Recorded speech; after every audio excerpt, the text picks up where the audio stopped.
Amigos e amigas do canal Liturgia, Fé e Vida, sejam todos bem-vindos. E estamos aqui mais uma vez com a nossa entrevista, nesse período de Quaresma, campanha da Fraternidade, e vamos continuar depois falando com pessoas que estão diretamente ligadas à educação. E hoje eu tenho a alegria de estar aqui com o professor Euri Ferreira, também compositor da letra do hino da campanha da Fraternidade desse ano. E a gente vai falar um pouquinho, então, dessas dimensões do hino, da educação, do que o Euri, como educador, como compositor, também percebe a respeito dessa temática que a CNBB traz para nós refletirmos, com o tema Fraternidade e Educação e o lema Fala com sabedoria e ensina com amor. Euri, seja bem-vindo novamente ao nosso canal, é uma grande alegria tê-lo aqui conosco. Em meu nome, em nome da Poliana, te acolhemos com muito carinho e queremos saber também assim que você conte para nós um pouquinho, antes da gente falar sobre o hino e sobre a educação, quem é o Euri? Então, obrigado, Edemilton e Poliana. Então, bom dia, ou boa tarde, ou boa noite a todos e a todas. Então, meu nome é Euri Ferreira, eu sou músico e faço um trabalho também pastoral, né, nas comunidades próximas de mim, com grupos de cantores, cantoras, né, uns pequenos corais, pequenos coros, né, e eu sou formado em teologia, graduado em teologia, também tenho mestrado em teologia pela PUC de São Paulo e estudei música, né, também. Então aí eu uni as duas coisas, teologia e música.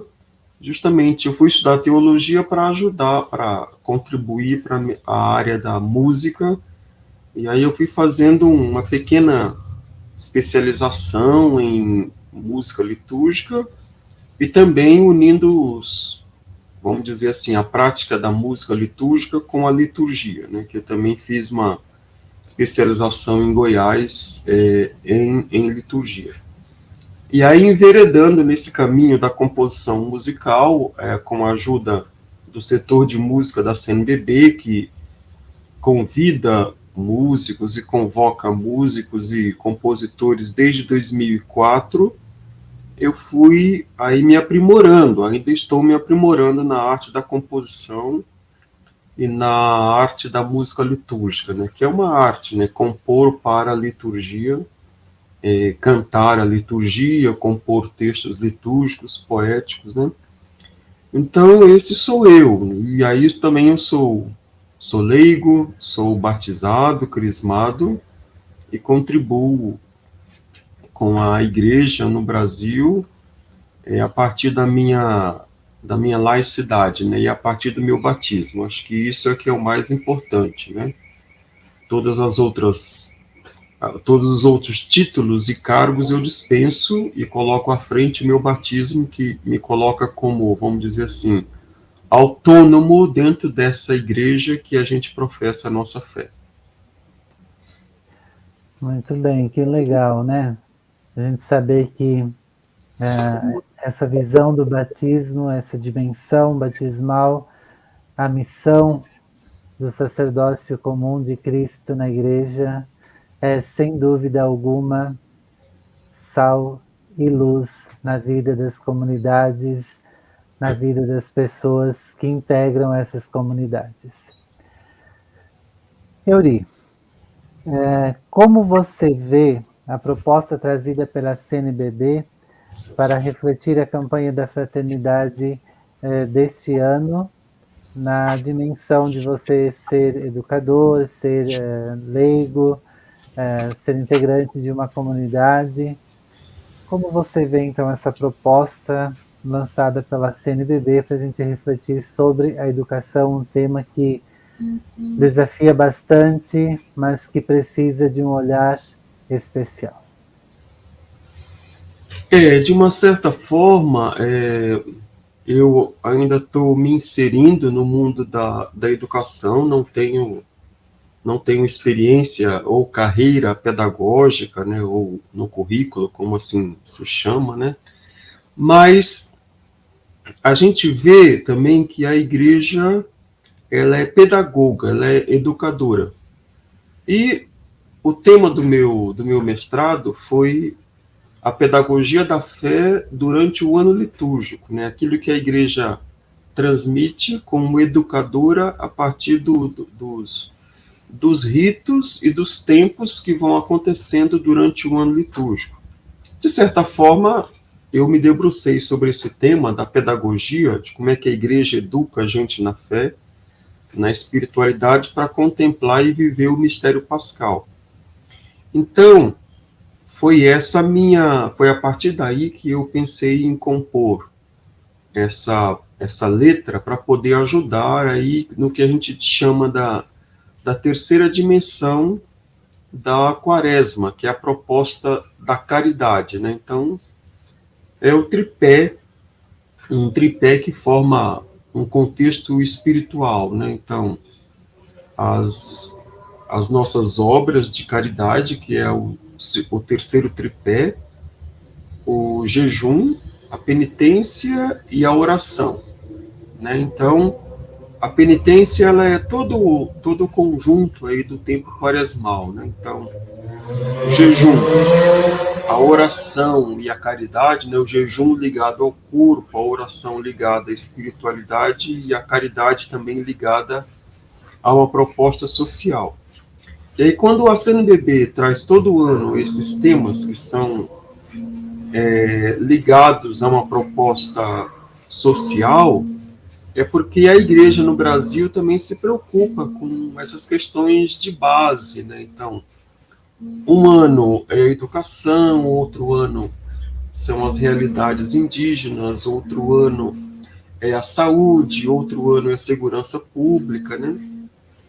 Justamente porque quando a gente entra no tempo da quaresma, não é só para a gente realizar uma proposta pessoal, íntima, uma questão que interna não resolvida, mas é também para a gente se abrir às realidades que a Páscoa de Jesus pode, vamos dizer assim, ter interferência na nossa realidade, né?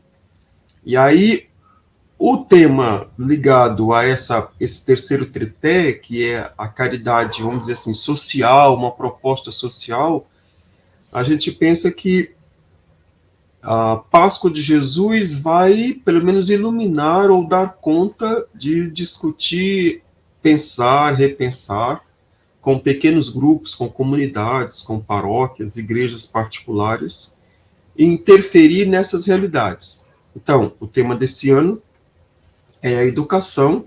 É claro que não se esgota apenas na campanha da fraternidade esse tema, ele fica também por um bom tempo, porque a partir da campanha da fraternidade suscitam ações, e as ações continuam.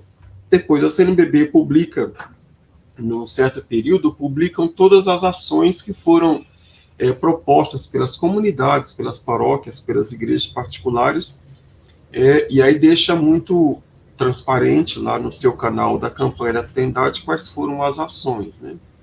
Então, de uma certa forma, resumindo, a quaresma exige um comportamento pessoal e um comportamento espiritual e um comportamento social.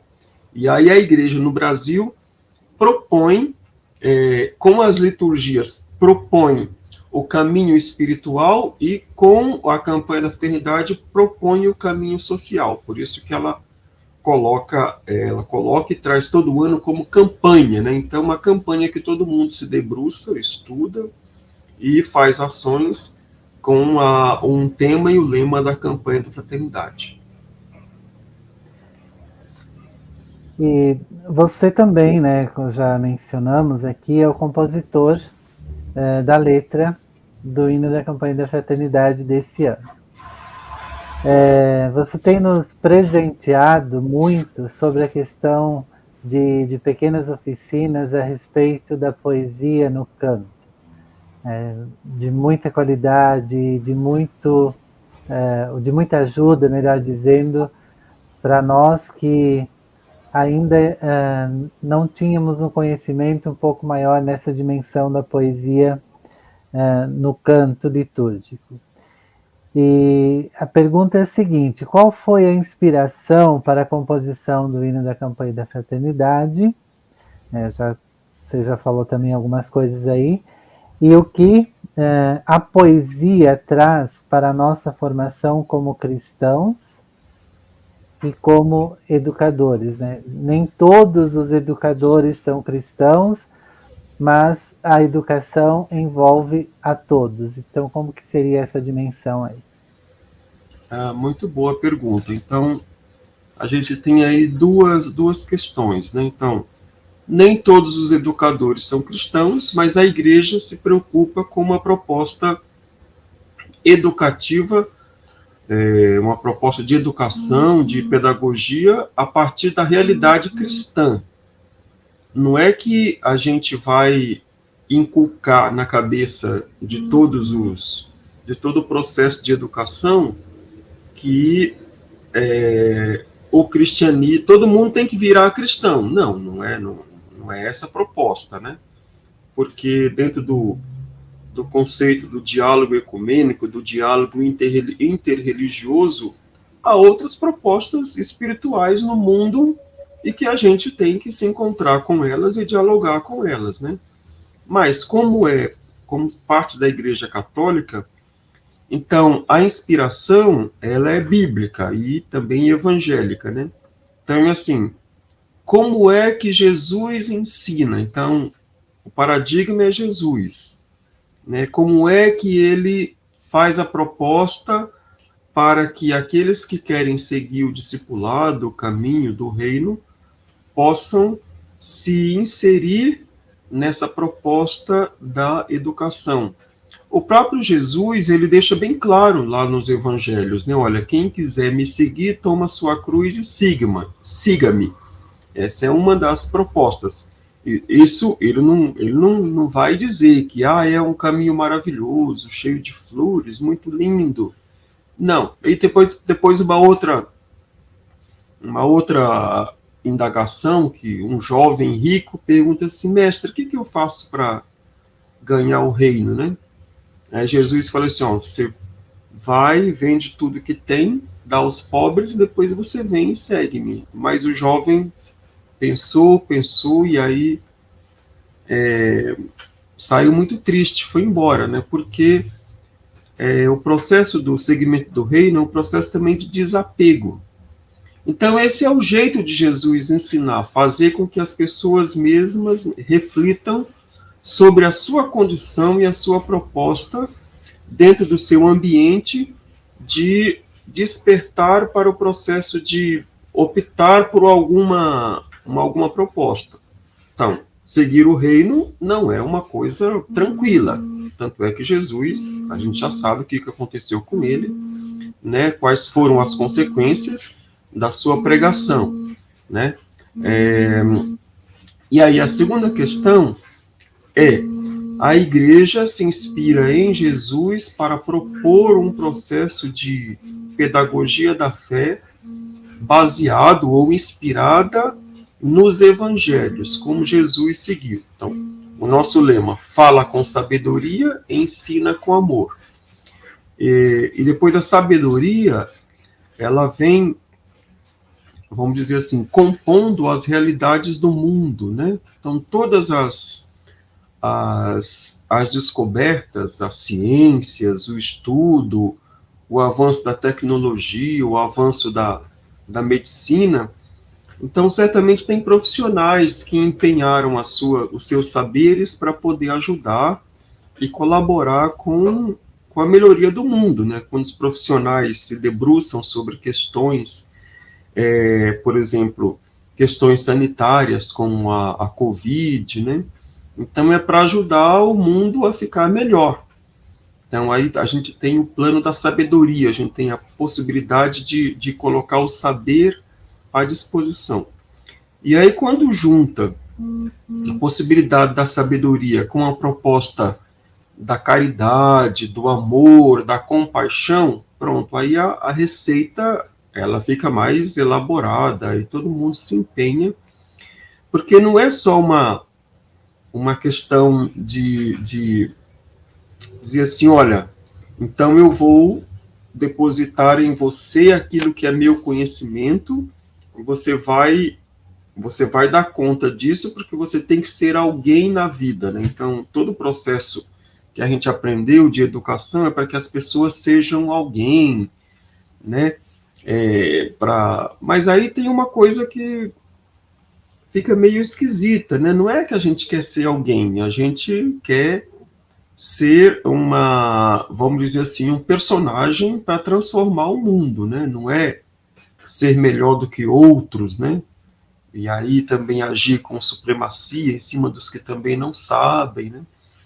Então, quando se fala ensina com sabedoria, fala com sabedoria, ensina com amor, é para que essas duas realidades se unam, vamos dizer assim, convivam, para que o mundo seja melhor e a gente consiga transformar o mundo. Não que a gente use uma supremacia por causa do nosso saber em cima vamos dizer assim, de outras realidades. Aí uma terceira proposta é que essas realidades elas são tratadas, vamos dizer assim, no mundo da nossa linguagem poética com realidades metafóricas. Então, o poeta nunca fala aquilo que é o real, vamos dizer assim. E aí ele se apropria de outras linguagens. Então, a linguagem da metáfora, os versos, as imagens, os cenários. E aí o poeta vai lá se inspirar nos textos que a própria CNBB sugeriu na ocasião do concurso. Aí ele vai fazer uma espécie de trançado entre a proposta de Jesus, fala com sabedoria, ensina com amor, que é o lema da campanha, e também ele vai traçar um itinerário poético. Então eu digo que um hino é um itinerário poético para que a gente dê conta, para que as comunidades possam cantar esse resumo do itinerário da campanha da fraternidade dentro desse texto. E aí quem se encarrega disso são os compositores, são os poetas, porque não é tão tranquilo construir um hino para que se reflita sobre essas realidades, né? Aí eu só vou dar assim alguns pontos, como por exemplo, o processo de educação ele demora uma vida inteira. A gente nunca está pronto para a gente dizer assim, agora eu sou formado. Não, mas todo mundo vai aprendendo, seja na escola, no ambiente escolar, seja na escola da vida também, né? Então, hoje em dia, a gente fala muito da escola da vida, né? Que a gente vai aprendendo, né? Aprendendo com as nossas fragilidades, né? Então, nesse sentido, entra também essa questão do tempo, né? A paciência daquilo que a gente já viveu, né? Então, como é que os antepassados, os nossos avós, as nossas avós ensinam para a gente? A gente sabe que há culturas que valorizam os idosos, né, os mais velhos, né? Agora, há culturas também que descartam os mais velhos, né? Então, e geralmente, nessas culturas, a gente valoriza porque eles têm um conceito de sabedoria que ultrapassa as fronteiras, né? Quer dizer, ultrapassa aquelas realidades que estão centradas também, vamos dizer assim, no mundo, né? Então, as culturas orientais, por exemplo, os japoneses, os chineses, os mais idosos são muito valorizados por causa da sabedoria. Então, já na cultura ocidental, então, a gente tem também essa questão do descarte, né, do abandono dos mais idosos, dos mais velhos, né? Então, eu coloquei também no hino essa questão do sentido da gente respeitar aqueles que possuem o dom da sabedoria por causa do seu tempo, já que não tiveram a oportunidade de entrar na escola, né, na escola regular, mas tiveram também a oportunidade de ensinar para a gente com aquilo que eles viveram. E também nós vamos encontrar isso dentro do ambiente escolar, né? Geralmente o professor é uma pessoa que tem mais idade do que os alunos, né? E aí ele também tem por causa da especialidade dele, ele tem o saber, e aí ele vai não depositar, mas ele vai dialogar com os alunos e passar o conteúdo pedagógico para que os alunos se apropriem. Um outro ponto, a gente pode dizer assim, né, que é um caminho proposto paralelo à quaresma, o tema da campanha é um caminho proposto paralelo à quaresma para a gente se educar na fé. A quaresma para a gente se educar na fé. E aí o tema social também, a gente vai se educando na fé, porque aí a gente une, como é o nome do canal aqui, Liturgia, Fé e Vida. A gente une fé e vida, né? Porque não adianta só a gente fazer o nosso caminho espiritual sem pensar na nossa realidade fora do templo, né? Então, acho que são dois planos, essa questão do tempo, que a gente sempre é aprendiz na escola de Jesus, e depois no plano espiritual a gente unir aquilo que a gente absorve dentro do templo, dentro das nossas liturgias, dentro das nossas realidades celebrativas, e aplica na vida. Então, eu me baseei nessas duas propostas para construir o hino, com os textos que, na ocasião do concurso, a CNBB propôs. E também, na ocasião do concurso, não estava pronto ainda o texto base, né? Depois é que vai surgir o texto base, e aí o texto base também vem trazendo outras propostas para a vivência da campanha da fraternidade. Que bacana ouvir toda essa dimensão tão legal, tão bonita, unindo a fé, unindo a vida, unindo a proposta da caridade, né, e que as nossas comunidades cantam nesse tempo, sobretudo de Quaresma. Existe alguma outra curiosidade que você gostaria de compartilhar que não está presente no hino e que a gente não percebe no hino quando cantamos, além dessas que você já mencionou? Sim, pois é. Então tem vários pontos, porque então uma primeira questão que eu estou levantando no hino, que o hino ele é cristológico, ele tem uma centralidade no Cristo, que é o pedagogo, né? Agora, aí depois assim, eu já começo a dizer no hino que a tarefa da igreja é anunciar a boa nova. E de quem é a boa nova? A boa nova é de Jesus, né? A igreja, ela é educadora, ela é pedagoga a partir do momento em que ela anuncia a boa nova. E ela faz esse anúncio da boa nova em vários planos. Então, o primeiro plano que ela faz no anúncio da boa nova é na catequese. Então, acho que os catequistas são os grandes pedagogos da fé. A gente deveria, eu acho que toda vez que a gente se encontrasse com um catequista, a gente deveria se inclinar diante deles, né? Porque os catequistas são os que introduzem na realidade espiritual, na realidade da fé, aqueles que querem aderir à fé. Então, eu acho que esse é um primeiro plano. E também, e aí, quando a gente diz assim, a igreja, a igreja com I maiúsculo, é toda a igreja povo de Deus, não é a igreja hierarquia, os padres, os bispos e os diáconos e o papa. Não, é todo o povo, todo povo batizado.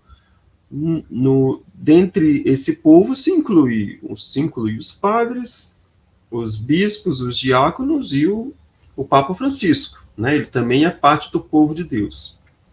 Então, eu acho que primeiro se a gente se conscientizar desse conceito de que a igreja é povo de Deus, a gente já dá um salto de qualidade, né? E aí, a segunda proposta é a gente entrar no ambiente celebrativo, porque se a catequese não deu conta de propor a fé, a liturgia supõe a fé, né? Isso eu aprendi também nas reflexões da Rede Celebra, da qual eu faço parte, né? Então, se a catequese não deu conta de suprir o indivíduo para que ele faça adesão à fé, as nossas liturgias dão conta, elas têm que supor a fé, e aí é um processo, pronto, aí agora vem o papel dos padres, os que presidem os sacramentos, né? E o papel também das realidades leigas que presidem as celebrações litúrgicas ou outros sacramentais ou outras celebrações na falta dos ministros ordenados, né? Então, a liturgia, ela é pedagoga, é isso que eu também defendi na minha dissertação de mestrado.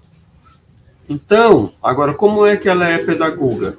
Ela é pedagoga a partir do momento em que ela mostra o mistério pascal e ela tem como base, como cenário, como imagem, uma face do mistério pascal que ela quer apresentar, seja naquele tempo litúrgico, seja naquele ano, seja naquele domingo, seja naquela festa, naquela solenidade, naquela memória, né? Então, eu comecei dizendo que o hino ele é cristológico, porque ele tem essas duas dimensões. Apresentar, a partir da realidade da adesão da fé, o Cristo, e viver o que é essa fé na liturgia, nas nossas celebrações, né? E aí depois a gente vai desenvolvendo como é que a gente faz esse processo de amadurecimento na fé. Já na primeira estrofe, né, eu digo que a fé verdadeira, né, as propostas de ações têm como início a nossa fé, que é amadurecida na catequese e vivida na liturgia. E aí a gente parte para as nossas ações solidárias. Então, olha que, pelo menos é o que eu penso, que eu coloquei lá no hino, né? Então, as duas bases, uma catequese inicial que faça a adesão, que anuncie o Cristo, e a outra base que a gente viva o Cristo durante as propostas celebrativas, e a gente vai despertando a cada domingo, a cada celebração, para a vivência do mistério pascal, para a gente aprender que as realidades necessitam dessas duas propostas, as realidades sociais. Aí a gente se torna solidário com o mundo, com a nossa vizinhança, o nosso bairro, a nossa vila, com o nosso município, a nossa cidade, né? Então, é isso que a campanha da fraternidade traz, né? Aí depois, na segunda estrofe, eu vou tratando também do processo de educar, que aí o processo de educar também compreende a pessoa humana. Que aí, qual é a proposta? Eu termino lá na segunda estrofe dizendo que para que se destaque na pessoa humana aquilo que é viver como uma nova criatura, quer dizer, outros Cristos, né? Isso também é o apóstolo Paulo, que diz, já não sou eu quem vive, é o Cristo que vive em mim. Então, todo o processo educativo espiritual, todo o processo pedagógico espiritual, seja na catequese, seja na liturgia, é para que a gente se transforme em outros Cristos. A gente responde lá na oração eucarística, fazei de nós uma perfeita oferenda. Quem é a perfeita oferenda? É Jesus. Agora, nós também temos a possibilidade de ser a perfeita oferenda, sendo que nem ele é, sendo como ele é. E aí eu vou discorrendo sobre essas propostas. Então, conviver em níveis de fraternidade, conviver num ambiente ecológico saudável, ou que as propostas de educação tragam a gente para se conscientizar sobre essas questões modernas, as questões dos tempos de hoje, climáticas, as questões da afetividade, do amor e do afeto, que está presente lá na última estrofe, a parte B da estrofe número 2, né? Como é um caminho quaresmal, também a gente tem como proposta a Páscoa de Jesus, que ele venceu a morte, passou pelas dificuldades, e a nossa meta sempre é a Páscoa, né? É o que a gente fala na estrofe 3, né? Com a Páscoa de Jesus, Deus tem compaixão da humanidade e resolve tirar Jesus da sepultura. Então, olha aqui, né? Isso é o Salmo 16 que diz, né? No mundo dos mortos, tu não me abandonas. Deus se inclina, porque a Páscoa do Êxodo foi assim, olha, eu vi a realidade do meu povo e resolvi descer, e resolvi libertar. Com a Páscoa de Jesus é a mesma coisa, Deus se inclina e tem compaixão da humanidade, assim como Jesus teve, e resolve tirá-lo da sepultura. Ele não deixa o seu filho preso na sepultura. Então, da mesma forma, com esse olhar pascal, a gente não pode ficar nas realidades sombrias, a gente deve iluminar o mundo com a Páscoa de Jesus, com a nossa proposta, vamos dizer assim, a nossa proposta cristã, para que a gente assuma, dentro dessas realidades, a missão da igreja, né? A missão da igreja da qual a gente professa a fé. E aí, lá na última estrofe, eu também estou propondo, assim, então, como é que é o processo de educar? Não é só você chegar e você depositar o conteúdo, seja espiritual, seja o conteúdo pedagógico, curricular, né? Também parte da proposta de escutar, né? Rubem Alves dizia que a gente precisa fazer o processo da escutatória, né? Escutar os outros. Jesus fez muito isso. Escutou as realidades humanas, as fragilidades, acolheu, né? Escutar, meditar e compreender para a gente poder partir para a realidade, partir para a missão, né? E também a gente entender que o caminho da cruz que a Quaresma nos propõe não é um caminho tão tranquilo, né? Não é uma coisa para dizer assim, ai, que legal, olha como eu estou fazendo o jejum. Eu tô em paz comigo mesmo. Não é uma coisa assim, né? Eu estou fazendo a minha penitência. Eu estou tranquilo comigo mesmo, que eu estou me resolvendo internamente. Não é. Não é. Quando a gente deixa de comer algo, para que quando a gente deixa de comer algo, o nosso corpo tem necessidade. Mas a necessidade, ela vai suprir outra realidade, né? Então, o alimento que a gente deixa de comer na quaresma, por causa do jejum, tem que ser destinado a uma outra realidade para quem não tem possibilidade de comer, já que nós temos, né? Então, na existência humana, a gente precisa a gente precisa de uma educação tanto pessoal como para a vida, né, como uma educação espiritual. Então eu acho que tenho certeza que foi essa proposta que Jesus trouxe. Então, na campanha da fraternidade, traz essas realidades para que a gente tenha como centralidade o jeito de Jesus caminhar, o jeito de Jesus ensinar, o jeito de Jesus passar aquilo que é a proposta do reino, para que a gente dê conta de transformar as nossas realidades, né?